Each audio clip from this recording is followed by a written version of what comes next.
Friends, இந்த பூஜை எங்கேன்னு பார்த்தீங்கன்னா, நம்ம ஏரியாவில் இருக்கிற பவானியம்மன் கோவில் விளக்கு பூஜை, பொது பூஜை இது. ஆக்சுவலாக இந்த பூஜை எப்போவுமே வருஷம் நடக்கும். இது 4வது வருஷம் நடக்குது. ஆனால் இந்த வருஷம் பார்த்திங்கன்னா 25.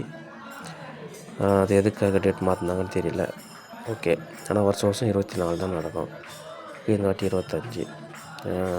4 வருஷமாக தொடர்ந்து நடத்திட்டு வராங்க. ரொம்ப சிறப்பாக பண்ணுறாங்க. எல்லா இளைஞர்கள் தான் எடுத்து நடத்துகிறாங்க.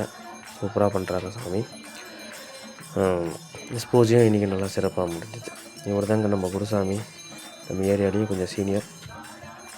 இன்னும் பூஜை கொஞ்சம் லேட்டாக ஆரம்பித்தாங்க. கொஞ்சம் இல்லை சாமி, ரொம்பவே லேட்டாக ஆரம்பிச்சிட்டாங்க. எப்படியும் ஆரம்பிக்கிறதுக்கு பார்த்திங்கன்னா 10 மணி ஆயிடுச்சு. ஏன்னா இது விளக்கு பூஜைன்றதுனால அங்கே பெரியான விஸ்தரிப்பில் இருக்கிற பிள்ளையார் கோயிலேருந்து கிட்டத்தட்ட இந்த கோயிலுக்கு அந்த கோயிலுக்கு ஒரு 2.5 கிலோமீட்டர் வரும்.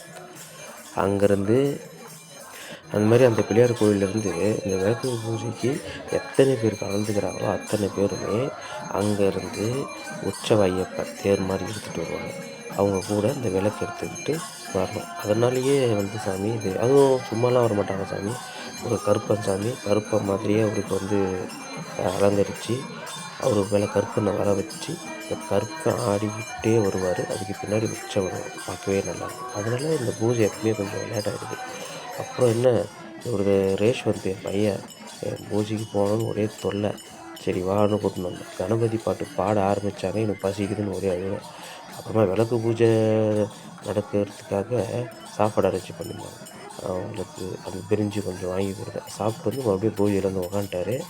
இன்ஸ்ட்ருமெண்ட்டு கொடுத்தேன். அதை வச்சுக்கிட்டு ஒரே ஹாப்பி தான். அவர் தொல்லை தான் தாங்க முடியும். நம்ம குருசாமி எல்லா பூஜையிலையும் இந்த ஒரு பாட்டு பாடுவாருங்க. அந்த பாட்டு கேட்க அவ்வளோ இனிமையாக இருக்கும். சாமி கும்பிடாதவங்க கூட அந்த பாட்டு கேட்டாங்கன்னா ஐயப்பா அப்படின்னு கும்பிடுவாங்க. அதை தான் பாடிட்டுருக்காரு. நீங்கள் கேளுங்க.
ஃப்ரெண்ட்ஸ், எப்படி இருந்தது இந்த பாட்டு?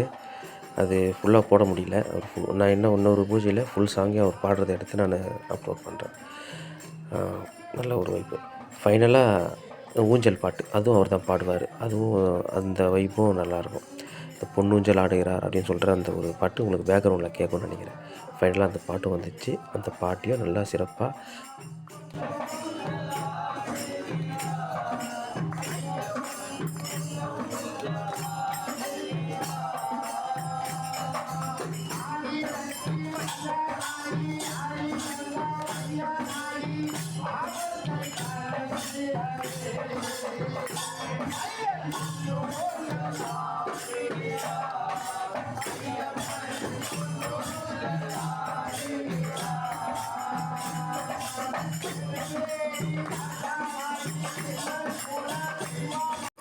அப்புறம் அந்த ஊஞ்சல் பாட்டையும் பாடி முடிச்சுட்டு ஃபைனலாக பூஜையோட எண்டுக்கு வந்துட்டோம். அதாவது இந்த ஓமில் ஃபுல்லாக கற்பூரத்தை வச்சுட்டு சுற்றிட்டு பேட்டை துள்ளுற மாதிரி ஒரு நிகழ்வு எங்கள் ஏரியாவில். அதை சுற்றி சாமிமார்கள் சுற்றி ஆடும்போது அந்த ஜோதி மாதிரி அப்படியே சுழண்டு ஒரு 1 ஃபீட் 2 ஃபீட்டுக்கு ஹைட்டு வரும் சாமி. அது அந்த ஜோதிய ஸ்வரூப ஐயனே வர்றதா நினச்சி நம்ம ஐயப்ப பக்தர்கள் கொண்டாடுவாங்க. இது ஒரு நல்லாயிருக்கும். அது எல்லா ஊர்லேயும் அதுமாரி இந்த ஓம்லாம் சுற்றுறாங்களான்னு தெரியாது. எங்கள் ஏரியாவில் எல்லா பூஜையிலையும் நடக்கும். குறிப்பாக இவர் நம்ம குருசாமி இவர் பண்ணுற பூஜையே நடக்கும். நீங்கள் பாருங்கள், இந்த இந்த எப்படி இருக்குன்னு பாருங்கள், நல்லாயிருக்கும்.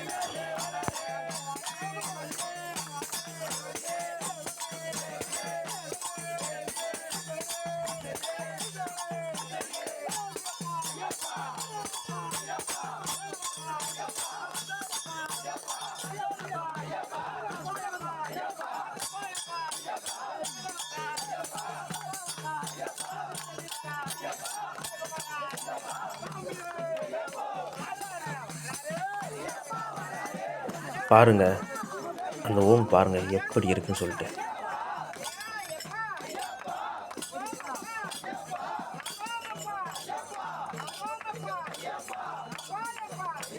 ஐயோ, சொல்லுது பாருங்கள்.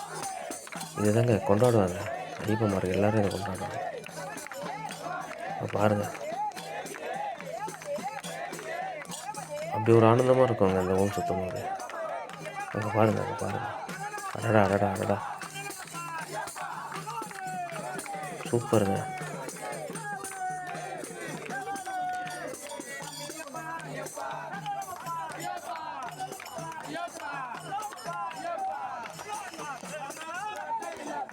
பாருங்கள்.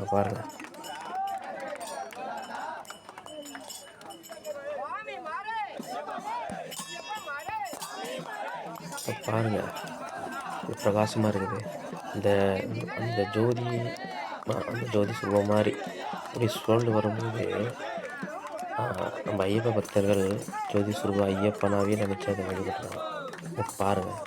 ஐயோ, பார்க்கவே இவ்வளோ சூப்பராக இருக்கும். பாருங்கள், இதுதாங்க எல்லா பூஜையிலையும் நடக்குங்க. இப்படி வந்தாலே அந்த பூஜைக்கு ஐயப்பன் வந்தாருன்னு சொல்லுவாங்க.